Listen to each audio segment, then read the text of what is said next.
Assalamu alaikum wa rahmatullahi wa barakatuh. Welcome to another R2F show, R2F Ramadan. And Mubarak, can you open us up, please? أعوذ بالله من الشيطان الرجيم بسم الله الرحمن الرحيم إن الحمد لله نحمده ونستعينه ونستغفره ونعوذ بالله من شرور أنفسنا ومن سيئات أعمالنا من يهده الله فلا مضل له ومن يضلل فلا هادي له وأشهد أن لا إله إلا الله وحده لا شريك له وأشهد أن محمدا عبده ورسوله أما بعد قال الله تعالى بعد أعوذ بالله من الشيطان الرجيم بسم الله الرحمن الرحيم اليوم أكملت اليوم أكملت لكم دينكم وأممتم عليكم نعمتي ورضيت لكم إسلام دينا. So Allah says that today I have perfected your religion for you and completed my blessing upon you and chosen Islam as your religion. And as we know, this famous ayah, Allah is saying that the religion is complete. What Allah legislated in a religion is complete and it's perfect. It's been perfected for us. And so within that perfection, within that legislation of the religion, Allah has also legislated our holidays, our holy days, the days in which we hold sacred and days in which we have a celebration in which there is a reward from Allah. So it's an act of ibadah.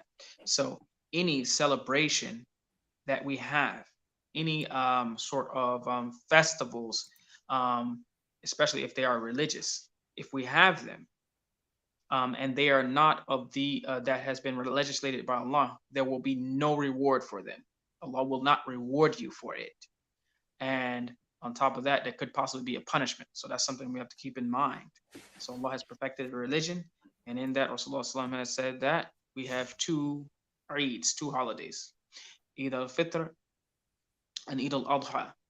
So this at the end of Ramadan uh, is Eid al-Fitr, and we celebrate this holiday as a holy day. Holiday, they changed they kind of use a little slick wording to kind of like take away the fact that these are holy days to get everyone to kind of just celebrate them without really thinking about the holiness of it. So these are holy days for us. And so the the thing is, we really have to take into account how we need to make sure that these are not just holy days just in speech, but in action. We have to make them bigger and better than anyone else's holy days, especially for us and our children and our families. Um, as a childhood friend of ours growing up, for those of us that know, they might get a kick out of this, but she was saying that we have to make it celebratory. Like she said, was saying this. She was giving a speech one day when we were kids, and she was saying this over and over again. And we made fun of her, but the thing is, she was correct. We have to make it that way. We can't look to other people and to other cultures or other religions or whatever to then bite off of. We have to make it big, make it important for ourselves. But the most important thing is the fact that we know and understand that Allah will reward us for celebrating and dressing up and making the Eid a big festival. This is rewardable for us for this Eid al Adha and for Eid al Fitr and Eid al Adha. Anything other than that, these days, whether it's going to be the milad, your birthdays, your sheikh's birthdays, these random days that are not actually legislated in Islam for holidays and festivals, there's no reward in it for you as far as an act of ibadah, because all acts of ibadah are legislated. And if you're innovating in the religion, trying to add something to the religion, trying to get people to practice this thing every year as a part of the religion, then that is punishable for you. So let's make sure that we keep that in mind. Um, so that said, we can move on. But I think that was what I was going to mention in the beginning. Um, I'm sorry, I still can't. I should be bringing this up on my computer, but I can't figure out how to do it No, just yet. But I'm you're doing good. it You're from my good. phone. Yeah. Yeah, just So to add on to that is we we are not supposed to imitate non-Muslims. However, we should look at how, for those of us that may have come from Christian backgrounds or that have celebrated Christmas, and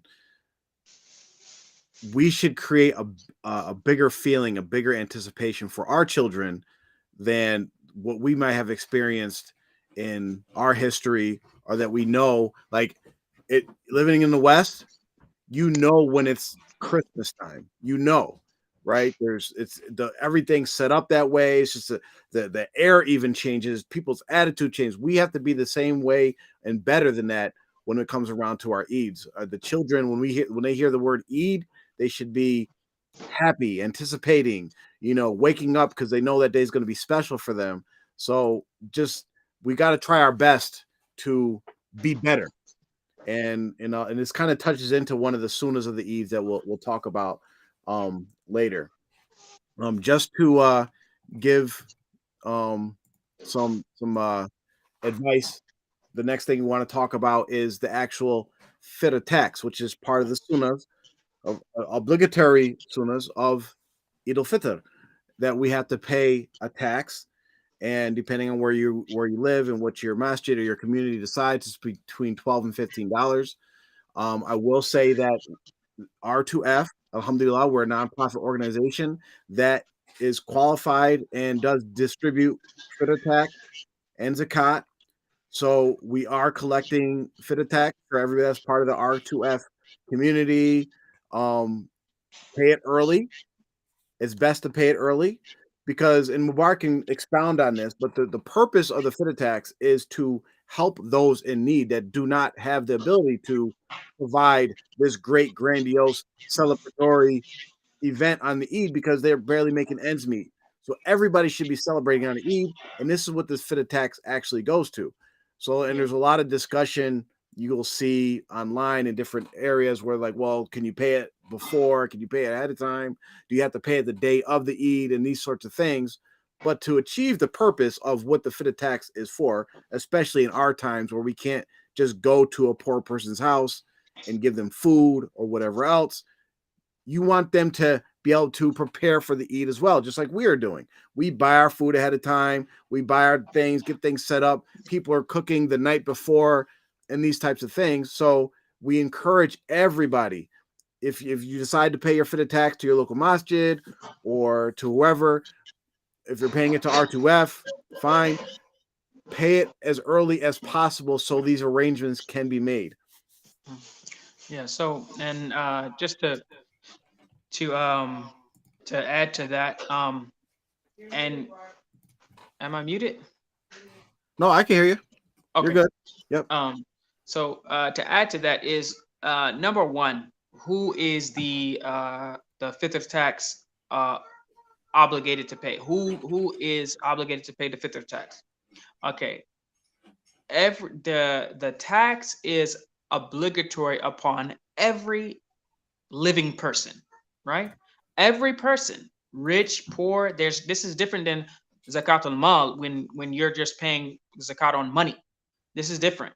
The fifth tax is every single person, rich, poor, whatever. There is that $12 to $15, whatever your location decides or has calculated. That is obligatory on every person. Even the person who's homeless on the street, they have an obligation to pay it. Now, if they don't have the money, then clearly they can't. But the initial obligation is on every single solitary person to pay that. Now, who's responsible for the actual payment? The payment is responsible on the father or the head of the household or whoever's responsible to pay, for their dependents. So, for instance, the father would pay for everyone that he is responsible for, all of his wife or his wives, his children, if he is taking care of his parents, he has to pay for them. If he's taking care of his sisters, his siblings, everyone who is under his umbrella of responsibility that is dependent on him for their livelihood, their sustenance, he is responsible for paying that $12 to $15 per person, even the infant per person. So you have some people that have 9 or 10 children. That's going to be $150 for those 10 kids plus your 1 or 2 wives. Okay, so that's going to be another $30 or so. Then you're going to look at if you're taking care of your parents, all that. So all this has to be paid. So there's no so for those people who are heads of households, and the wives or the mothers or whatever can help, remind and help your husband to make sure that everyone gets covered. So you have to make sure that every person has that money paid on their behalf. So that's one thing. The second thing is that when it should be paid, and the thing is what Jafar touched on, but the thing is that the Eid should be a happy time for every person. At that day, that should be the happiest day of the year. These 2 days, everybody should be. No one should be thinking or worrying about if they're going to eat or not. Right? So that's one thing. That's the reason why the the zakat is actually supposed to be food. It's given in staple foods, right? So at the very least, even the poorest person is going to have a staple, like something that is normally eaten in that country or in that area. They're going to have that food, and they're on that Eid day, they know they're going to have some food to eat. Their family and their children are going to be fed. And so a lot of times, we show up to the masjid day of Eid, and there's a box that's saying, oh, fitr tax, and they're collecting the fitr tax, and that this is not acceptable. This is the wrong way to do it, because if everyone pays on the day as they walk in to go make the Eid prayer, then what happens is the people without, the poor people, the people without money and resources and things like that, they're sitting there on Eid waiting and wondering. And so if they're even going to be able to feed themselves that day or whatever, and this is not right. The point of the money that we're collecting is to get the food, and so they will have it. Really, the day 2 or 3 days before Eid is good. Or if it needs to be done sooner than that, great. So they should be prepared, and their Eid, they know they're going to have a good Eid because they've got their food. They're going to be well fed, or they're going to have that ability to be comfortable on that day and be happy on that day, instead of wondering where their next meal is going to come from. Other days are not like Eid days, so we need to make sure that that day is ready. So we have to prepare for them early. So that's the point of you paying it early. So today is what, the 26th or 25th day of Ramadan. So I would say if you have the means to pay it today, pay it today, pay it now. And for us, if we have the money, we should make sure that we are sending it out and getting it into the hands of those people who are going to get the food for those poor people that we are sending it to, so they can be ready, and they will know on the 28th or the 29th, they know I've got food. I'm going to make a nice, really good meal for my family in our Eid. At the very least, it's going to be one in which we're going to be satisfied, and nourished and feel good and happy. So that's the point. So let's not forget that. Go ahead and get the money out. Make sure no one is left out. If we will say, if you are a person who you do not and will not be able to pay the fitr tax for yourself or your family, then perhaps you are a person who would be eligible to receive the fitr tax. So even though the tax is applicable on every person, every individual, still you could be an individual that is going to receive some. So that's the thing. If you think you are in that category, I mean, that we have ways of letting us know. You can email us, or you can contact one of us in the various ways we can be contacted, and then we can put you in touch with the people who deal with that side of things, and to make sure there's there's a protocol there where we make sure that before we send any money out, that we make sure that those people are eligible to do our due diligence. And just any person that comes up and says, hey, we need some money, we're not just going to throw some money out there, but we have money, we have zakat money, we have fitr tax money that we are looking to disperse to the people who need it. So if you're one of those people, you can step up and let us know. And real quick, I'm just going to show you guys, for everyone who wants to donate tonight as early as possible. Inshallah, before I get off of here, remind me, because I'm going to make sure I do mine before I forget. And we all should do that for all the people that is part of, especially the R2F chat, that's going to donate their fitr. It's not really donate, but it's pay their fitr tax. I'm just going to share my screen real quick so you know where to go. You can always contact us individually.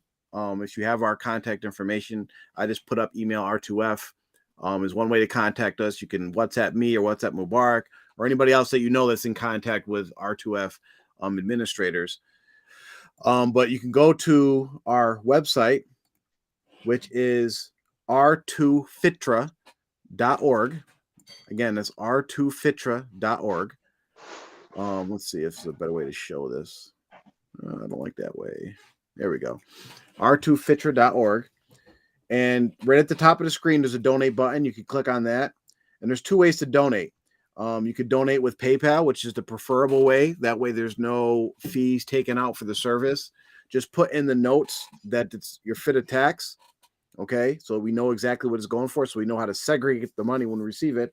Or you can donate via Giveify, but they take like 3% of all things. So that if you're going to pay your FITA tax through the Giveify app, you actually have to do the calculation and pay the 3% so that you make sure you're paying the minimum amount. So I don't know exactly off the top of my head what 3% of Yeah, so $15 basically, is. if you're gonna pay $100, you need to pay $3, and actually it would be like $3.30, because on the $3, then there would be another 3%. So it's Yeah. like we got to find out a better way probably than the Givelify, but right now that's kind of where we Yeah. got set up.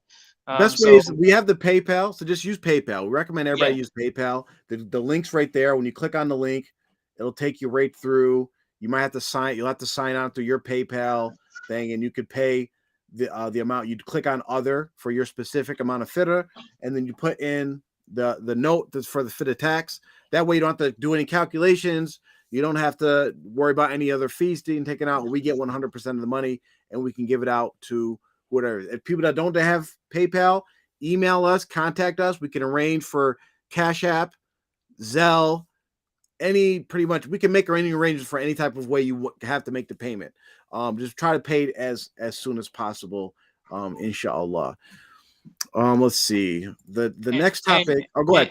and we real quick, we prefer to uh give the to disperse the funds to people that are closest to us. So Mm, that's the preferred method. If we have people that are close, our neighbors, or neighbors of our friends, or neighbors of our family members, and people like that, that's our first option. Now, yes, there's always the option to send the money overseas and send the money to different places like that, where we know for sure there's definitely people that are very, very, very poor. But the first option, our first obligation, is to our neighbors, to people around us, or whatever. So I urge you again, if you are one of those people that you think you shouldn't have any. I mean, I'm sure there may be some shyness in this regard, but I'm saying this is something that there is according to Islam, we're trying to do it the correct way. So we need help in this matter, because we really don't like we don't know of, like, me personally, I don't know of anyone.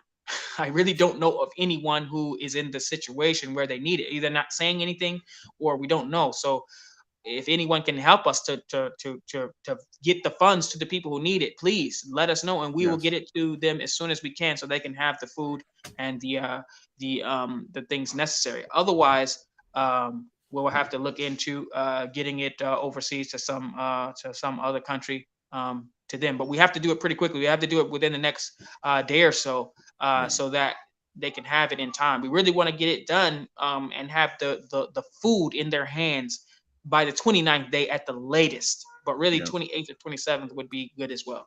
yeah. Speaking about odd number nights, it is the last 10 nights of Ramadan.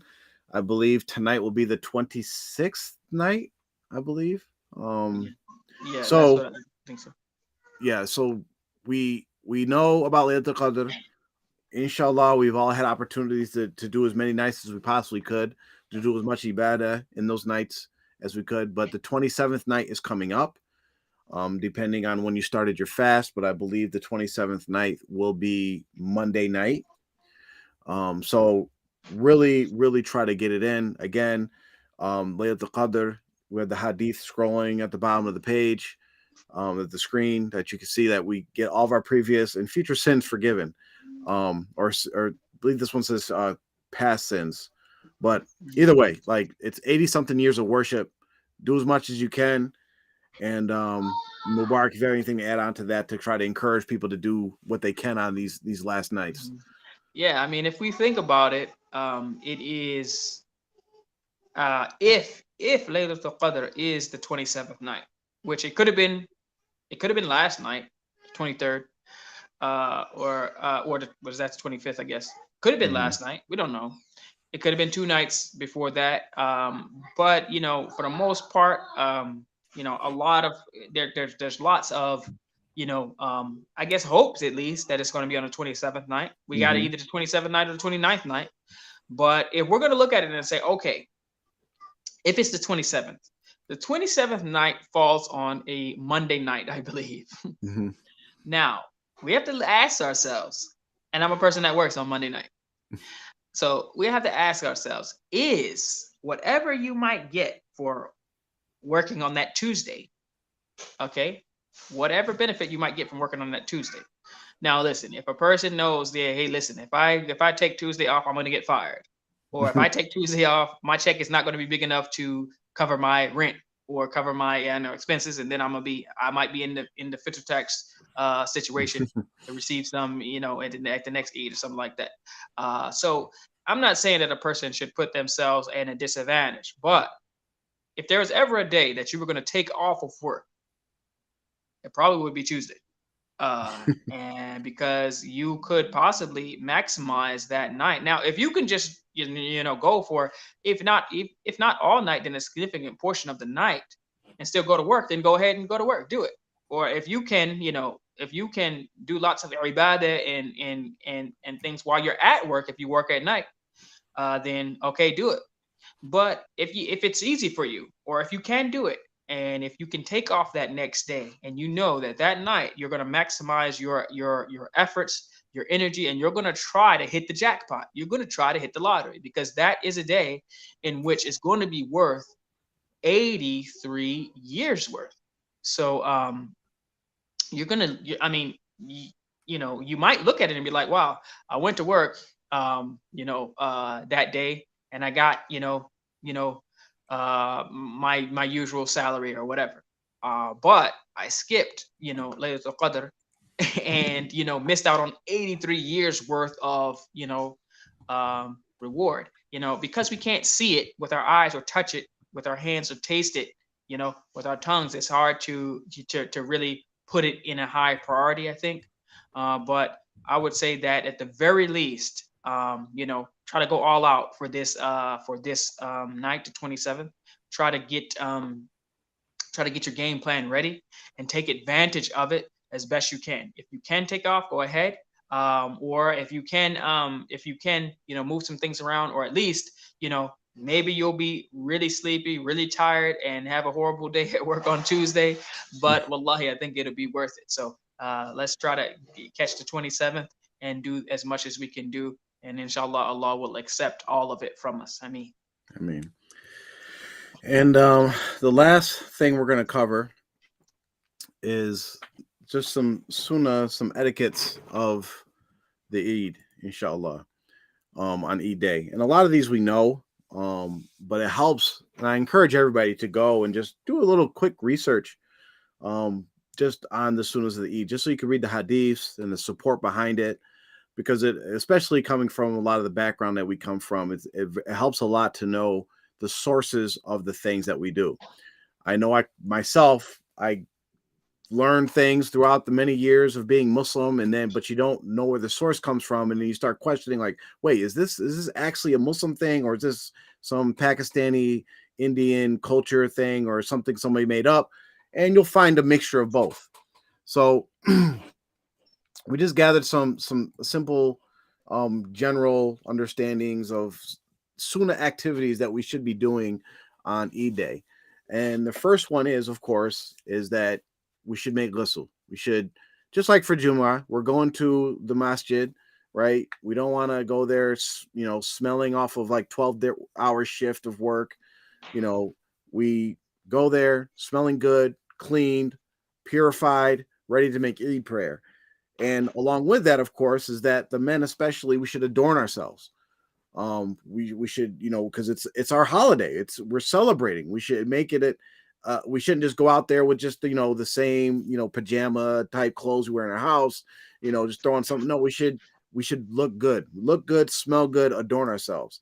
Again, the women adorn themselves within the limits that are established within the Sunnah, the Quran and Sunnah, which is, you're not adorning yourself for the the public. You're adorning yourself for your husband, And you could talk to your husbands, and we could have other conversations about how to properly do that. And you could talk to other females, Muslims, how to do that. You're not putting on the bedazzled, shiny overgarment that is bringing all the attention and all the men's eyes to you on the day of Eid, right? That's not what adorn yourself as the woman should be. So just think about that. Remember, we're still Muslim at the end of the day, and the Eid is not an occasion that gives us leeway to dress inappropriately, to intermingle, and all these other different things that usually happen on sometimes on Eids, because everybody's guards are lowered, everybody's happy. Understandable. It's our Eid, it's our festival. We're celebrating. However, we should still be very mindful. Remember, we just left Ramadan. Shaitan is now, the shaitans are now like, they're fully loose. They're not restrained. They're not chained up. And they're going to try their best for us to ruin the past 29, 30 days of fasting, so that we can get closer to Allah, so that we can be reminded of Allah, so we can have taqwa of Allah, so that we say, oh, you know what? On this day, we could forget all that. It's just one day. It's just 2 days, just 3 days, however many days you celebrate the Eid. It's just one day. It'll be okay. It's okay if I talk with these sisters and hang out over here. There's no such thing as a men's side and a woman's side. It's the Eid and all these different things. It's okay if I wear this skin tight. Brothers do it too. The brothers do it. The women are not the only ones guilty of this. Brothers do it too. You see brothers come with these shiny silk looking suits that I don't even know how they got it on their bodies, but they do it. And the sisters do it as well. So just be cognizant of that and try on that day to remember of Allah, because we spent 30 days trying our best to remember Allah, and every single action that we do, let's remember it on the Eid. Absolutely. Yeah, go ahead. No, I was gonna say, like, before we close out, just I forgot one thing that I wanted to mention about Laylatul Qadr, the 27th at least, or they can provide this to the 27th and the 29th of what we have left, just to try to get them on both days. But as far as some people may not necessarily know, or they get in a situation where, okay, I'm gonna stay up all night, but they don't really know what to do. They don't, I mean, is someone going to be able to just pray rak'ah after rak'ah for 12 hours straight, or for the whole night? I don't know. So there's some things we can talk about as far as game plan, what you can do, some things that you might think that you wouldn't consider would be part of doing ibadah all night, but actually would be. So go ahead and finish yours, and then we can get into some things. Actually, it's a good talk right there. But yeah, so another sunnah of the Eid is that for this Eid, you actually eat before you go to make Eid prayer. Whereas the other Eid, the Eid al-Adha, you eat after the Eid prayer, and preferably eat from the sacrifice. So make sure that you actually break your fast before you go to Eid prayer. Of course, you have the takbirs that we do. But for Eid al-Fitr, the takbirs begin the night before. So as soon as Maghrib starts, you can start doing as many takbirs as you want, and they actually end at the Eid prayer. Whereas the other Eid, the next Eid, you're doing takbir until, like, I believe it's like Asr, the next 3 days, or I forget exactly what it is, but you do it for an extended period of time after the Eid prayer. Then, and we have a thing, everybody will be going around saying Eid Mubarak, Eid Kareem, which there's nothing necessarily wrong with that. However, there is a sunnah way to congratulate each other on the Eid. Eid Mubarak, Eid Kareem, that's not from the sunnah. That's something that just developed over the years. You could say, Taqabbal Allah minna wa minkum, which means may Allah accept it from us and from you, which means may Allah accept our Ramadan from us. That was the whole point. We're celebrating because we're celebrating the fact that we're hoping Allah accepted our Ramadan, our fasting, and all the good deeds that we've done, our staying up at night during the last 10 nights, and the charity, the fit attacks, and even the blessings that go with celebrating the Eid, because it's part of the sunnah. We're asking Allah to accept it from us. So that is the sunnah way of greeting. So if you want to continue to get barakah and get blessings for continuing a sunnah, starting a sunnah, let's try our best to make this response or this greeting when we're congratulating each other part of the norm, instead of our first thing coming off our lips, Ramadan Mubarak or Kareem or Eid Kareem, Eid Mubarak. Let's make this the norm, and inshallah we'll get blessings for that. Another sunnah of the Eid, and I didn't have enough. I didn't have enough time to gather more, but the last one is that you should try your best to take different routes from when you go to the masjid or the musalla to pray, and when you return home. Take a different route. It's very easy for all of us that don't live within walking distance of where we're going to pray Eid prayer at. You're going to drive one direction, take a different direction home. Very simple. If you're walking to where Eid prayer is, walk one way, walk down the block one side, the next way, go around the back way, take the long way home. Very, very easy way to get some blessings for implementing the sunnah of Rasulullah sallallahu alaihi wasallam. And that's all we got today. Is you got anything else to add on, Mubarak? You want to close this out? Okay, yeah. Let's just go through a few things real quick. And if anybody has any other suggestions, and I'm pretty sure that you can once you see where I'm going with this, you probably can I think I already know where you're going, but go ahead. Hey, listen. I'm just saying, listen. The thing is, Laylatul Qadr, I mean, you want to do ibadah the whole night. And there are quite a few things that you can do. For instance, like as far as the eating is concerned, because that's one thing with Ramadan, you break your fast and people are focused on eating. So that is one thing. So whoever, when you are preparing the food, I mean, that is ibadah. When you're preparing food for the fasting person or to feed the person who's breaking their fast or has been fasting, that is ibadah. So you can count that as, doing some act of worship all night, right? So that's something. So when you look at your schedule, like how am I going to actually fit, spending the whole night or most of the night doing things that I'm trying to get a reward from Allah for? So that's one thing, okay, right? And so you can, of course you can pray. You can pray tarawih in the masjid or with your family or whatever the case may be. So that's going to take, an hour or two or however long you take. You also can spend the time doing some studying that you wanted to catch up on, that you say, man, I should have, I want to memorize this hadith, these hadith, or to study this hadith or seerah or fiqh or something like that. You can spend, schedule a certain amount of your time, an hour or two or whatever, actually studying something that you need to know, memorizing some ayat or a hadith, so you can add that into it. And listen, for those people who are married, yes, it is rewardable to spend time with your husband or your wife. You know what I mean? I mean, y'all can figure it out. But the point is that is actually something you can, I mean, I've never heard anyone go into detail about that. But if you think about the things that Allah is going to reward you for, that is one thing. The hadith of Rasulullah sallallahu alaihi wasallam, one of the Sahaba actually asked him, are we going to be rewarded for, being intimate with our wives? He said, yes, because you'll be punished for being intimate with someone who, someone else. So it's a rewardable act. It's something that you will be rewarded for. So, I mean, if you're going to be up all night, I mean, you can schedule that in too. I mean, it's just like, so you can take advantage of the whole time, the whole night with different things that, you're hoping for Allah to reward you with. And I mean, it's like, I'm not trying to be, just, cutting edge or anything, but it's like there are hadith where, Rasulullah actually said that the person, there's like the reward for a man who, the wording says that a man who makes his wife take a ghusl, on the day before Jum'ah or on Jum'ah, and then he takes a ghusl himself and he goes or whatever.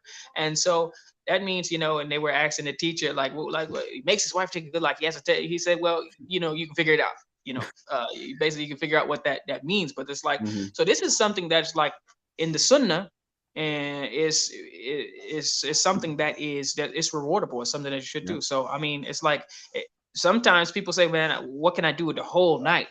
I mean, there's plenty of, reading Quran and praying and all those things, but there's lots of things that you will get rewarded for. So if you're a person who cooks, okay, you're going to cook for the people who are going to fast the next day. So make that the most elaborate and the best and the greatest meal you're going to make. So you might spend an extra time actually preparing something really, really special, right? That night for suhoor. So there's things that you can do, that you can engage pretty much the whole night in doing things that are going to be rewardable. But I mean, I wouldn't, sit down and scroll through Instagram or TikTok or whatever. Just like I need to stay up. Let me just, try to look at some Islamic, Right. reminders or something. I don't know if that's gonna get it. But if you actually focus in and saying, what things can I do that Allah's gonna reward me for? Do them. Spend the whole night, schedule them in. I'm sure you can figure out some other things, but Have you heard that's the game. there's a video with Mufti Mank telling a certain story. It was pretty funny, but he said he was at a masjid one time, getting ready to make fajr, and the imam who's been there for however many years, and he was late, and the etiquettes of a masjid is that someone just can't go and lead prayer. Like you have to get permission from the imam. The imam would say, "Yeah, okay, go ahead and lead prayer." Mufti Mank, and he's famous, and it's Mufti Mank. So everybody's like, "Bro, Mufti, can you go lead the prayer?" And he's like, I can't just, So anyway, and then they're all getting annoyed because it's like 5-10 minutes late. They're like, "What are you going?" All the doctors and businessmen are like, "I gotta leave. It's time to go to work." Then the imam comes running it, like rushing in, and everybody's kind of annoyed with him, like giving him kind of grief. And he says, "Listen, I came from one act of worship to another act of worship," and everybody who knew what he was talking about, and then they just quieted down and like, "All right, go ahead." so there's that little story. Yeah, I mean, listen, man. There's, you have to. You listen. You can use whatever it is, and that's the amazing thing about Islam. It's like, as long as and that's why we talked about last, show about the knowledge and having the knowledge of Islam and the things that Allah will reward you for, and the things are actually acts of ibadah. What is ibadah and what isn't? What is rewardable by Allah and what isn't? Like, some people can, they might have a bigger celebration on the Rasulullah's birthday in which they think, and they're getting no reward for it and actually getting a punishment for it, as opposed to their Eid when Allah is going to give you a huge reward for it and it's legislated, this type of thing. So the thing is, it's like once have the knowledge, you increase the knowledge of things that Allah will reward you for. And that way you could have a really, really good night on the 27th. I mean, a great one, so yeah. And just to touch on a little bit, like, so for there's always a case where certain women might not be able to do ibadah for whatever reason. However, you get credit for those that you assist in their ibadah. So if say you can't pray, you can't read Quran, but like Mark said, you could cook, you can make coffee, you can see someone dozing off and give them a little nudge, like, "Hey, get up, go do something else." Like, they can read Quran though. They can read Quran. Oh, I mean, like from the Musaf, right? Correct. Yeah, correct. yeah. They can read Quran, so that's no problem. So there's different things you could do. Again, if you're in a household that you have family members, you can make it a teamwork type of thing. Even and like in Barks, there's so many different things out there that you could do, and what can help keep you up. Like, for instance, I could probably, if I get an interesting like anime series that I'm watching, like, it'd be pretty easy for me to like, "Oh, I'm tired, but I'm gonna watch this next episode." Transition that to something Islamic. Like, you know what? I can't. I've did so many rakats, I can't do it anymore. I got to take a break, or I got to take a break from reciting Holy Quran. Okay, put on a lecture, right? Put on a lecture. There's actually even more, like, if you're doing it with the right niyat, the right intentions. Like, for instance, there's entertainment type Islamic series where you can learn about Islamic history, about the scholars, so that it ties your heart to the scholars and encourages you to learn. There's a series on Ahmed Ibn Hanbal, rahimahullah, that you can turn on and start watching. Or you want to practice your Arabic and listen to these series so that you can understand the Quran. As long as your niyat's there and you have the niyat that I want this to transition and help me be a better worshiper and better servant of Allah, you will get blessings for it. And you'll find that at least one night, staying up for, let's say, Maghrib up here comes around almost 8 o'clock. Sunrise is around 5 o'clock. That's 10 hours. And you're going to be up for about half of that because you don't usually go to bed till like 10, 11 o'clock. You only have about 5-6 hours to really tough it out. And you take into account for dinner. You take into account for breakfast. That's another 2 hours out the chunk. So like, it kind of, when you put it in though, and you break it up like that, when you have all these different options, and again, you can contact any one of us for different types of things or different ideas. We could probably have a discussion in our room about different things to do. It makes it more realistic to achieve that goal. Yeah. Yeah, absolutely, absolutely. I think it's. I mean, it's. But the Sahaba, they did it all night. Sometimes just praying rak'ah. Some of the. I'm sure some stories, some of these Sufi stories are fabricated where you know someone, they breathed in it, Maghrib, Allah, then exhale through it. Not that type of stuff. But the Sahaba really, they would recite, the whole Quran in one night, and Mhm, they would pray the whole night. And some of the righteous people from the Salaf as-Salih. But mhm, for us, I mean, we realistically, I mean, I know myself. I know I cannot do it. I mean, I like to pray at night. I like to try to, but I know, like, I mean, I have a limit where then I get tired. I want to sit down, stuff like that. So we all know where our limits are, and to try to maximize it, mix some other things in. That's all we're saying. Mix some other things in that are rewardable by Allah. Um, even if you have, some, give some good,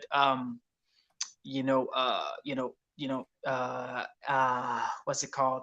Some lecture with your family, or something. You're educating or helping some people about to teach. Even if you teach somebody, something.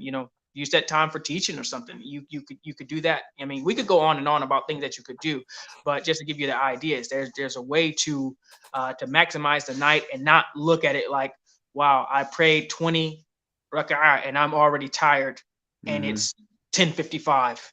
Now yeah, what am I going to do? There's plenty of other things. We gave you some ideas. You can add some to it, But the most important thing, innamal a'malu binniyat, that actions are judged by the intentions. Have the right intentions with hoping for a reward from Allah. Try to make sure that it's something that you know for sure that is legislated by Allah, that Allah will give you the reward for. And inshallah, you might have hit the jackpot and gotten 83 years worth of mhm, worship in that one night. It'll be worth it, inshallah. inshallah. All right. If there's any questions, we'll hang on for another 30 seconds to see if there's any questions, and then after that, we'll have Mubarak close us out with something. I hope maybe you have something ready. Can we hear some recitation, inshallah? You know what? I didn't even. I didn't. Sorry to put you on the I spot. didn't. No, I didn't. I don't know if I have anything today. Inshallah. Next. Layla Qadr. That's the Surat Qadr. That we'll just end on that. Inshallah. Inshallah. Well, let's see if you have any questions. I'm sure someone should have some other some ideas to throw in there about what we could do also. I'm Hmm. sure somebody had some ideas, but maybe and I know my battery is getting low also, so I probably should let's see. Well, they're quiet today. There's Nobody. nobody. But if we sign off while you still have a question, go ahead and message us via WhatsApp or text, and we're very quick to respond, and we won't be talking to you guys until after Eid. So each future Eid Mubarak or Taqabbal Allah minna wa minkum. May Allah accept it from us, and may Allah accept it from you all. All right. Okay, I think we'll close it out. Mhm. أعوذ بالله من الشيطان الرجيم. بسم الله الرحمن الرحيم. إنا أنزلناه في ليلة القدر، وما أدراك ما ليلة القدر. ليلة القدر خير من ألف شهر. تنزل الملائكة والروح فيها بإذن ربهم من كل أمر. سلام هي حتى مطلع الفجر. السلام عليكم ورحمة الله وبركاته.